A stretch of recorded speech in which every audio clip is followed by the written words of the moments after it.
할렐루야. 네. 오늘은 꿈꾸는 자가 오는도다라는 제목을 가지고 함께 은혜를 나누도록 하겠습니다. 또 오늘은 성찬식이 함께 있는 또 시간입니다. 이 말씀을 듣고 예수 그리스도의 십자가의 은혜를 깊이 있게 저희들이 함께 나누는 귀한 시간이 될 줄로 믿습니다. 사실 우리는 모두가 다 꿈을 꾸고 살아가죠. 아주 이게 거대한 꿈을 꾸고 살아가는 사람도 있고, 또 사실은 그게 꿈이라고 이야기하기에는 사실은 너무나 소박한 그런 꿈이어서 사실 꿈 같지 않은 그런 꿈들, 뭐 그런 것들, 뭐 예를 들어서 나 어디 한번 가보고 싶다, 누구를 만나보고 싶다, 뭘 먹어보고 싶다, 뭐 이런 걸 잠깐 해보고 싶다, 뭐 그런 아주 소소한 꿈들도 꿈이라고 말할 수가 있는 것입니다. 그렇게 생각해보면 꿈에는 여러 가지 종류들이 있는 것 같습니다. 보통 우리가 꿈이라고 얘기하면 잠을 자면서 꾸는 꿈이 대표적이겠죠, 그죠? 예, 여러분들 지난밤에 무슨 꿈 꾸셨나요? 네, 꿈 꾸셨나요? 어떤 꿈 꾸셨나요? 꿈은 다 얘기하려면 시간이 부족하겠죠.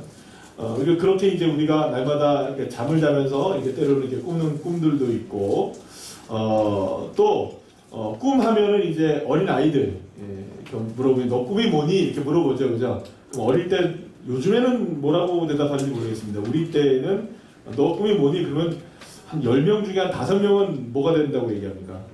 대통령 이렇게 얘기합니다. 그래서 다들 왜 대통령이 되려고 그러는지 모르겠지만 뭐 될래? 그러면 뭐 장군 될래요? 뭐 과학자 될래요? 외교관 될래요? 뭐 이렇게 이제 얘기했던 어릴 시절의 꿈들, 무엇이 되고 싶은 장래의 희망을 우리가 꿈이라고 얘기하기도 하고요. 또 나름대로는 무엇을 이루기 원하는 것, 나름대로 무엇을 하기를 원하는 것, 뭐 그런 것들은 다 꿈속에 포함되어 있을 겁니다. 뭐 또 나름대로는 방금 말씀드린 것처럼 이렇게 우리가 잠을 자면서 꾸는 꿈이나 뭐 이런 것들을 통해서 본다면 신앙인들에게는 각별한 의미가 있는 꿈들도 때로는 있을 거라고 생각합니다.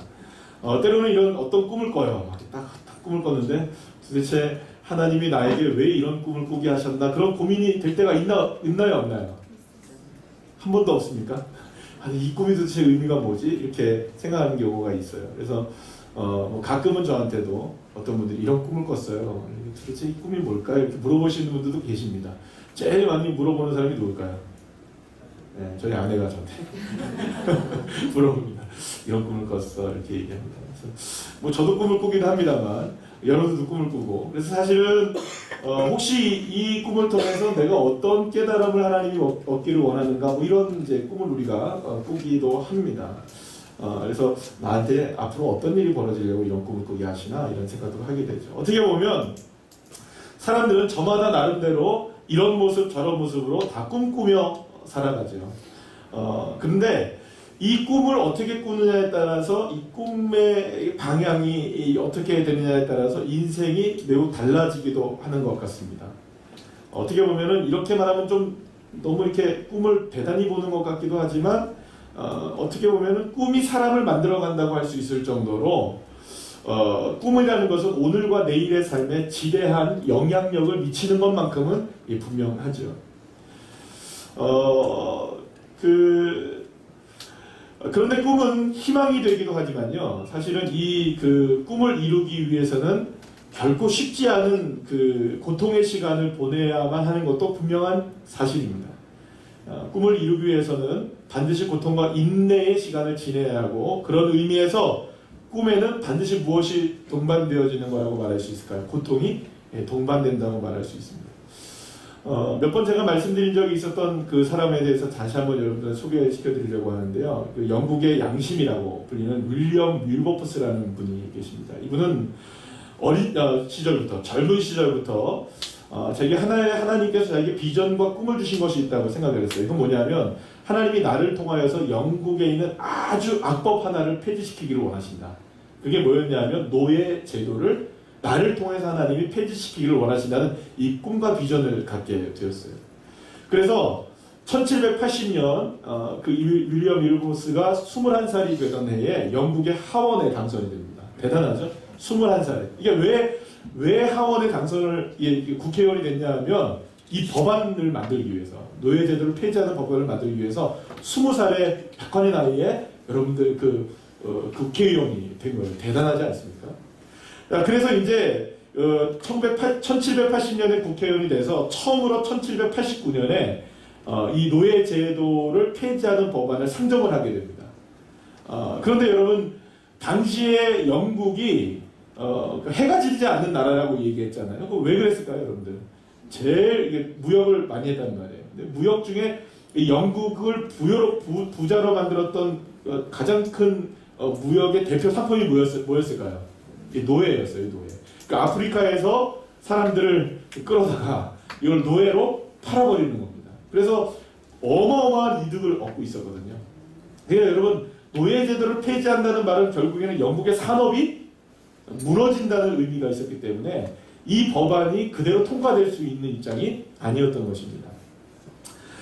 그러나 이 윌리엄 윌버포스는 자기가 분명히 생각했어요. 이건 분명히 내게 하나님이 주신 꿈이다, 비전이다 생각을 하고 어떤 어려움이 있다 할지라도 이 법안을 통과시키겠다고 다짐을 하게 됩니다. 그리고 20년 동안 이 노예 제도 폐지 하나를 위하여서 20년 동안 노력을 하게 되는데요. 무려 법안을 몇 번을 상정하게 되냐면 12번을 상정하게 됩니다.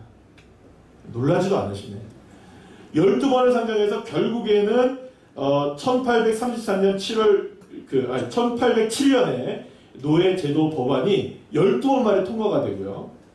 그 다음에 이 법안이 통과된 이후에 다시금 또 한 20년 정도가 흘러간 1833년 7월 26일 날 영국의 모든 노예 제도를 앞으로 1년 내에 폐지하고 그리고 노예를 모두 다 해방시키는 이런 일이 벌어지게 되죠. 그리고 이 소식을 듣고 난 이후에 사흘 뒤에 병상에 있었던 윌리엄 윌버포스는 세상을 떠나게 됩니다. 그러니까 한 사람의 위대한 꿈이 정말로 놀라운 변화를 이렇게 되었던 것이죠. 이 윌버포스가 우리에게 보여주었듯이 위대한 꿈을 이루는 이 위대한 도전은 반드시 성공을 하게 되어지게 된다는 것이죠. 그러나 우리가 한 가지 생각해야 되는 것이 있죠. 이 위대한 꿈을 이루기까지 윌버포스는 그냥 순탄하게 모든 것들이 이루어졌을까요? 아닙니다. 20년 혹은 45년의 시간이 걸리기까지, 이 노예제도가 완전히 폐지되기까지는 45년이라는 시간이 걸렸다는 것을 우리가 생각해야 됩니다. 그러면 여러분 생각해 보세요. 한 법안을 상정하고 11번이나 폐자를 맞고 그것이 20년, 45년이 걸릴 동안 이 윌리엄 윌버포스가 얼마나 많은 고통을 당하겠어요.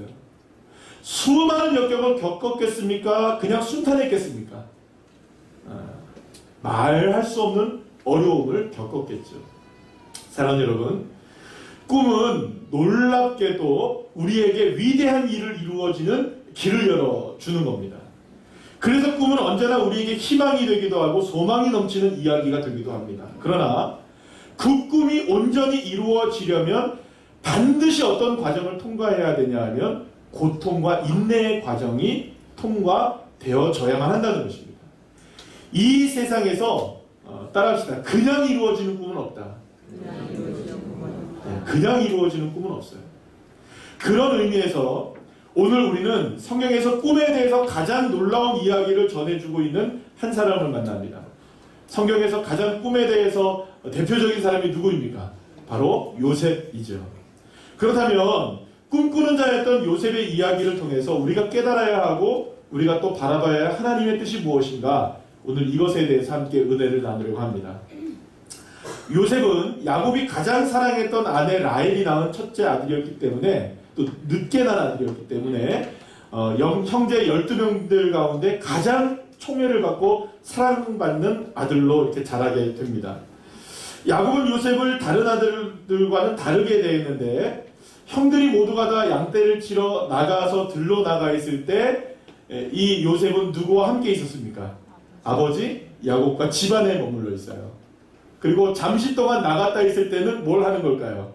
형들이 일 잘하나 못하나 이렇게 염탐을 하다가 형들이 하는 얘기를 듣고 어떻게 합니까? 아버지한테 와서 고자질을, 아버지 형이 이렇게 얘기했어요. 아버지 형이 이런 얘기했어요. 이런 식으로 고자질하는 게 누가 전문가였습니까? 요셉의 이 전문적인 일이었던 것이죠. 그리고 그렇게 귀하게 자라는 아들이었기 때문에 오늘 본문 성경에 보면은 3절 말씀에 보면은 아버지가 무슨 옷을 지어줬다고 말합니까? 채색 옷을 지어줬다고 말합니다. 오늘 3절 말씀을 다 같이 한번 읽어볼까요? 시작. 요셉은 노년에 얻은 아들이므로 이스라엘의 여러 아들들보다 그를 더 사랑함으로 그를 위하여 채색 옷을 지었더라. 여기서 말하는 채색 옷은 여러분 제가 말씀드렸죠. 길게 이런 옷입니다. 이렇게 길게 소매가 이렇게 이렇게 쭉 나오는 옷입니다. 그래서 여러분들 제가 이걸 어떻게 여러분들에 설명드릴까라는 생각을 해보면 여러분들 그 유럽에 보면은 옛날 고전 영화 같은 이런 거 유럽 시대 뭐 중세 시대 때나 이런 보면은 이렇게 겉옷 안에다가 흰 옷을 입었는데 흰 옷이 이렇게 쫙 이렇게 막 이렇게 나오는 옷들이 있나요 없나요? 그런 거. 이렇게 쭉 이렇게 나와가지고 막 이렇게 레이스가 막 달려 있고 막 쭉 늘어지고 이렇게 그럼 한 번도 없으세요? 보신 적 있죠? 그런 옷을 얘기합니다. 그러니까 이 채색 옷이라는 것은 단지 겉옷의 색동적으로 얘기하는 게 아니고요. 그러니까 축 늘어지게 안에서부터 화려하게 옷을 입은 걸 얘기해요. 그러니까 안에 이 옷이 그러니까 이게 뭐를 얘기하면 속옷을 얘기해요. 사실은 이게 겉옷을 얘기하는 게 아니라 속옷. 그러니까 사실 어떻게 보면은 속옷부터 이렇게 화려하고 멋진 옷을 입었다는 것은 겉옷은 어떻다는 겁니다, 여러분. 말할 것도 없다는 것이죠. 그리고 여러분 생각해보세요. 이렇게 쭉 처럼처럼 이렇게 화려한 옷을 입고 밖에 나가서 양치할 수 있습니까? 청소도 못할 거예요. 청소도. 그러니까 여러분은 지금 이 말은 결국 요셉이 일을 하지 않고, 그러니까 손에 물 하나 묻히지 않고 곱게 자란, 아주 곱게 자란 아들이라는 것을 이야기해 주는 것이죠. 그래서 그런지 요셉은 철이 없었어요. 방금 말씀드린 대로 형들의 잘못을 그냥 아버지한테만 말해버리고 또 자기가 꿈을 꿔요. 꿈을 꿔서 그 꿈 때문에 형들이 자기를 미워하는 거 압니까 모릅니까? 그런데도 형들한테 두 번째 꿈 내 얘기 들어보라고 막 이렇게 얘기합니다. 또 꿈을 꿨다고. 그러니까 아버지가 어떻게 얘기합니까? 오늘 본문에 보면 꾸짖어요. 입을 좀 다물어라야. 이렇게 지혜롭지 못하냐 이렇게 이제 꾸짖기도 하시죠. 그러니까 어떻게 보면 이러한 모습들을 보게 되면 요셉의 어린 시절 성숙했을까요? 미성숙했을까요? 미성숙하죠. 그리고 또 나이가 몇 살입니까 여러분? 17세의 어린 나이예요. 그러니까 여러분 어떻게 보면은 굉장히 오냐오냐 기른 완전히 마마보이가 아니고 뭐라 그래요 이런 거를 아버지 품에서 컸던 자식이었던 거예요. 정말. 그러니까 여러분들 앞뒤 좌우 이거 아무것도 모르고 그냥 천방지축으로 살았던 사람이었죠. 그런데 이런 요셉의 삶이 완전하게 변화가 되는 인생의 터닝포인트가 하나가 있게 됩니다. 그것은 바로 요셉이 꿈을 꾼 것으로 인해서 형제들에게 미움을 받게 되고 버림을 받게 돼서 오늘 본문에 보면 어디에 던져지게 됩니까? 구덩이에 던져지게 됩니다. 따라합시다. 구덩이. 그런데 요셉은 이 구덩이에서 던져져서 결국에는 이제 노예로 팔려가게 되는데요. 그런데 놀라운 사실이 있어요. 이 구덩이에서 건짐을 받고 노예로 팔려가서 애굽 땅으로 가게 되었는데 그 다음으로부터 나오는 여러 가지 요셉이 겪었던 삶을 쭉 보게 되면 인생이 좌절된 인생이었느냐? 그렇지 않다는 거예요. 여러분 한번 생각해 보세요. 그 아버지 품에서 그렇게 자라는 사람이었다라면 금방 여러분을 성공적으로 삶을 살아갈까요? 아니면 금방 좌절하고 실패할까요? 이렇게 철렁철렁한 채색 옷을 입고 살아갔던 사람이었는데 그런데 그렇게 고통을 한번 당하고 나서 노예로 팔려가고 나서는 오히려 보디발의 집에서 충성을 다하는 집사로 살게 되고요. 억울한 누명을 썼지만 거기에서 굴하지 않게 되고요. 감옥에 갇혀 살면서도 전혀 마음에 요동이 없이 살게 되는 것을 보게 돼요. 오히려 어떻게 보면 요셉은 노예로 살아가면서 그 이후의 삶을 보게 되면 전혀 요동함이 없이 상황은 더욱더 나빠지고 더 어려워졌음에도 불구하고 주어진 상황에서 최선을 다하는 사람이 되고 요셉의 마음과 인격은 더욱더 성숙해져 가게 되는 것을 보게 된다는 것이죠. 자, 그렇다면 어떻게 요셉이 소년으로서 감당하기 힘든 그 모진 상황 속에서도 전혀 요동함이 없이 굳건한 모습의 삶을 살아갈 수 있었던 것일까요? 무엇이 요셉을 이렇게 성숙한 사람으로 변화시킬 수 있었던 것일까요? 어떤 이들은 요셉의 꿈이 그 힘이 되었을 것이라고 생각하는 경우들이 있습니다. 철없이 보일 정도로 흥분하면서 아버지와 형들에게 달려가서 아버지 내가 꾼 꿈을 좀 보세요. 볕땅들이 나를 향해서 절을 하고 내가 이렇게 존귀한 자녀가 됐어요. 또 나중에 얘기합니다. 해와 달과 별들이 누구에게 절을 합니까? 나에게 절을 해요. 이렇게 얘기했던 그 꿈이 이 요셉을 지탱하는 힘이 될 수 있었을 것이다 라는 겁니다. 여러분 그런 꿈들을 꿨다면 여러분 뭔가 마음속에 좀 든든한 게 있을까요? 없을까요? 있어요. 저도 여러분들 어렸을 때 중학교 2학년 때 꾼 꿈이 있었어요. 그 꿈이 저에게는 놀라운 꿈이었어요. 아직까지도 생생하게 기억이 나고 제가 그것 때문에 이렇게 돼가지고 이 자리에 지금 와 있는 거예요. 주님 앞에 코를 낑기가 땡기가 여기까지 와 있는 거죠. 위대한 한 가지의 꿈은 사람의 마음을 사로잡습니다. 그래서 그 꿈 하나가 인생을 변화시키는 거죠. 어쩌면은 요셉이 꾼 꿈을 그렇게 생각할 수도 있을 겁니다. 그런데 여러분 정말 요셉이 꾼 꿈이 요셉의 인생의 요셉의 삶을 지탱시켜준 원동력이었을까요? 그것은 물론 요셉 개인적인 꿈이 될 수는 있었을 것입니다. 언젠가는 나는 그런 사람이 될 거야. 언젠가는 내가 인내하고 언젠가는 참고 기다리면 때가 되면 그런 날이 올 거야. 이런 생각을 할 수 있을까요? 없을까요? 있어요. 갑자기 여러분들 혹시 뭐 방금 제가 얘기했던 것처럼 저도 꿈이 있었다고 궁금하십니까? 하나도 안 궁금하세요? 궁금하면 500원.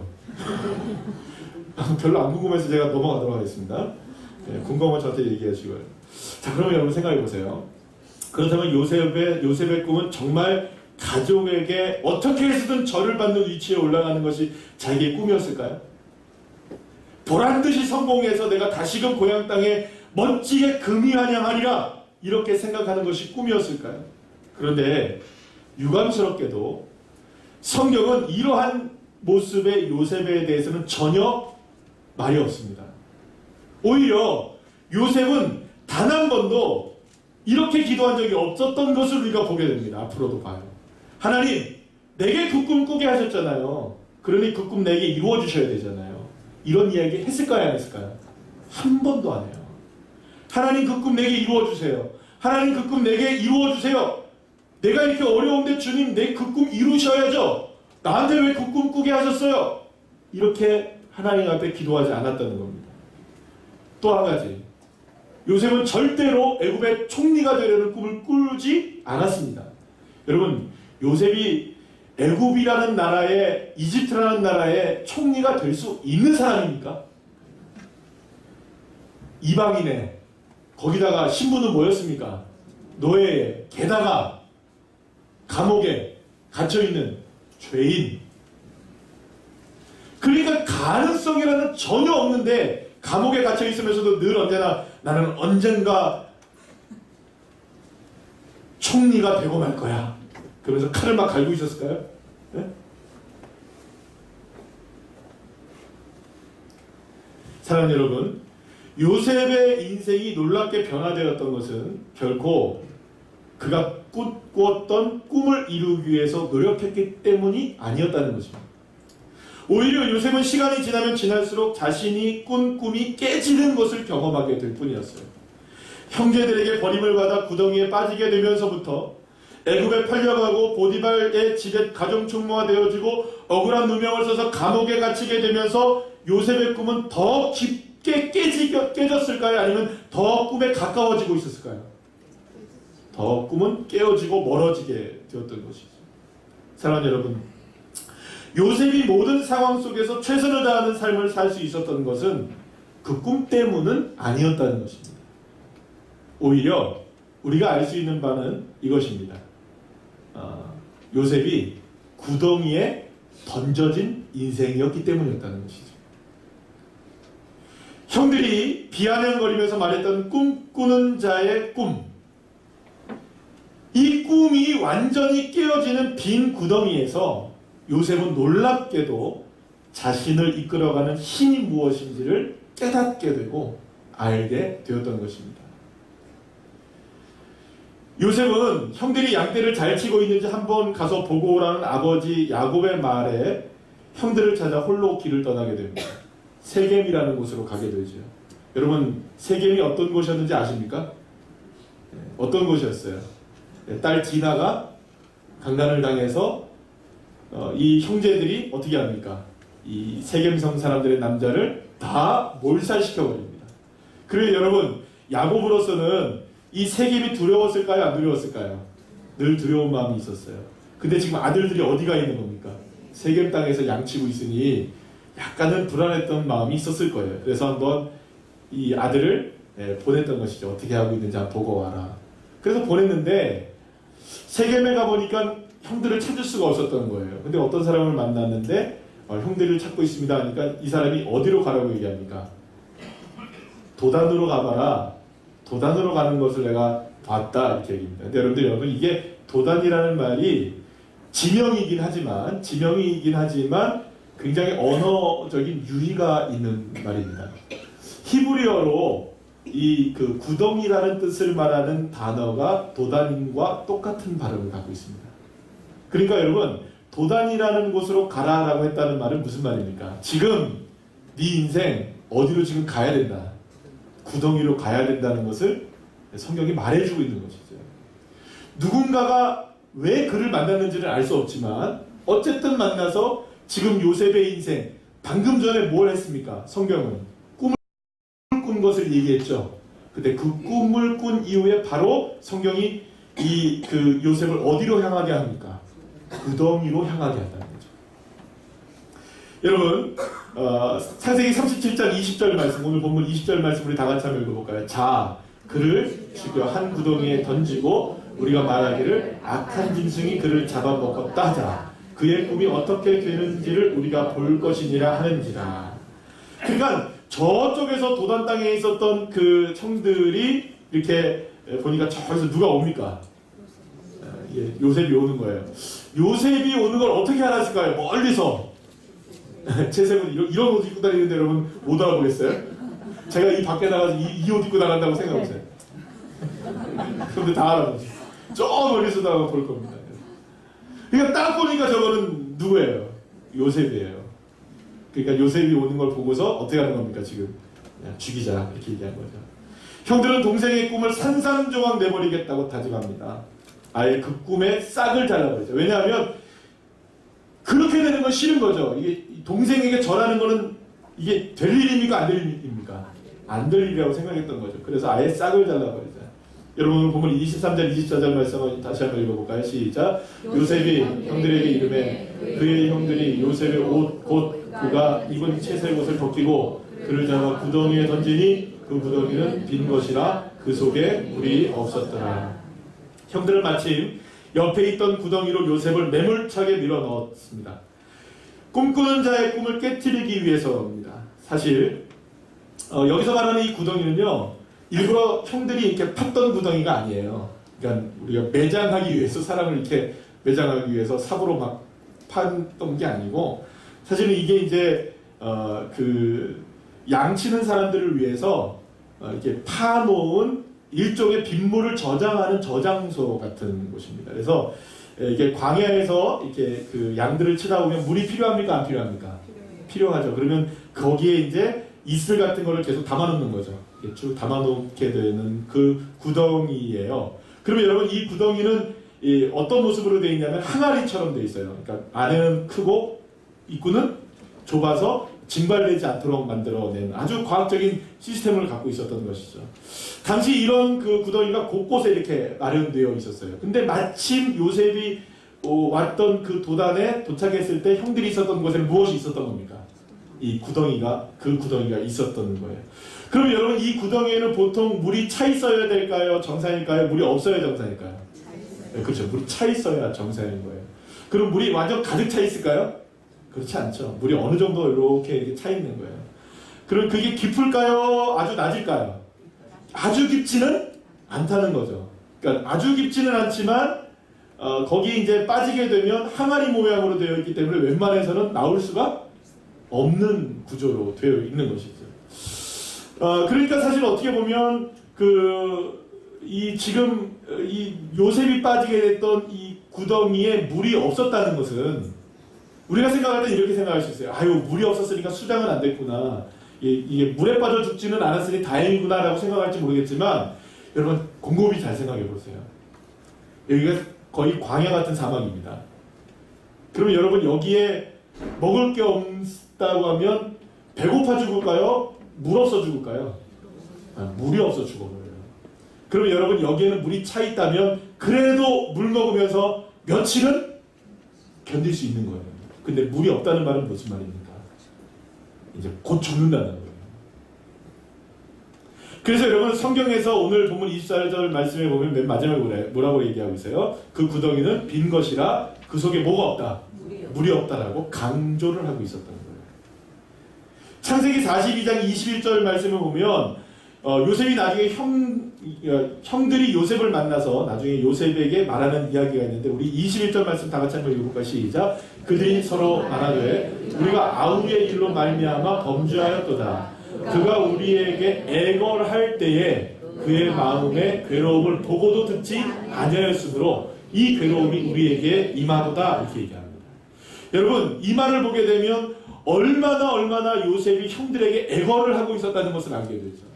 얼마나 소리 질렀을까? 형들 살려달라고. 형들 잘못했다고. 소리를 지르고 잘못했다고 제발 살려달라고 이야기를 얼마나 했을까요? 그런데 울며 불며 소리치며 살려달라고 이야기하는 그 이야기를 형들이 들었습니까? 안 들었습니까? 안 들었어요. 그런데 여러분 오늘 본문 25절 말씀 보면 무슨 얘기가 나오는지 아십니까? 형들은 그렇게 동생 구덩이에 쳐놓고 살려달라고 소리치는 애걸하는 그 동생의 소리를 들으면서 뭐하고 있는 줄 아십니까? 25절 밥 먹고 있어요. 뭐라 나왔어요? 음식을 먹고 있었어요. 밥 먹고 있었어요. 착한 사람들입니까? 나쁜 사람들입니까? 나쁜 사람들이죠. 사랑하는 여러분, 요셉은 방금 전까지만 해도 너무나 편안한 인생을 살아왔어요. 어려움을 몰랐던 요셉이었습니다. 꿈꾸는 사람 요셉이었습니다. 그러나 이제는 죽음만이 자신의 꿈이 되어버린 최악의 상황을 맞이하게 되었던 것이죠. 사실 요셉이 할 수 있는 것은 아무것도 없었습니다. 소리를 질러도 되지 않았어요. 아버지 야곱의 사랑을 받아도 소용이 없었어요. 다른 형제들이 입고 있었던 채색옷도 거기에서 능력을 발휘하지 못했어요. 놀랍게도 자신의 삶을 변화시킬 것만 같았고 그리고 모두를 놀랍게 했던 꿈도 그 시간에는 소용이 있었을까요? 없었을까요? 아무 소용이 없었어요. 그렇다면 요셉이 할 수 있었던 것은 무엇이었을까요? 요셉이 할 수 있었던 것이 무엇이었을까요?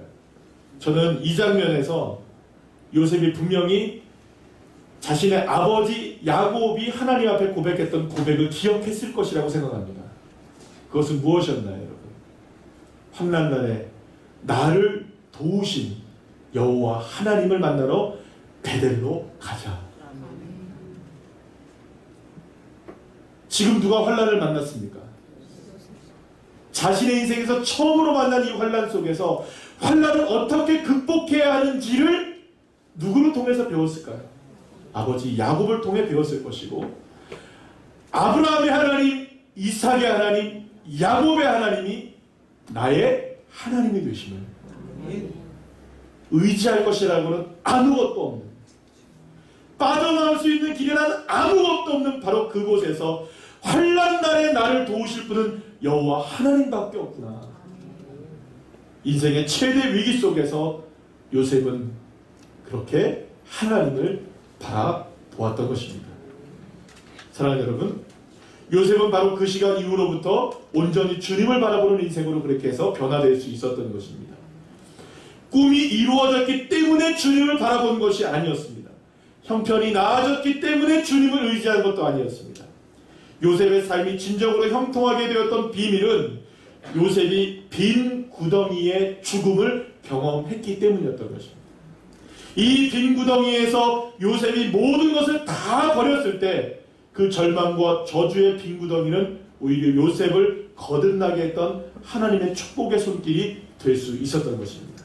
사랑하는 여러분, 하나님은 요셉을 쓰기를 원하셨습니다. 그러나 요셉의 미성숙한 모습으로는 쓸 수가 없었던 것입니다. 자기 자신만 알고 자기의 꿈만 자랑하는 요셉으로서는 안 되는 것이었어요. 요셉의 꿈이 하나님의 뜻 가운데 이루어지기 위해서 가장 먼저 해야 할 것은 그가 도단으로 가는 것이었습니다.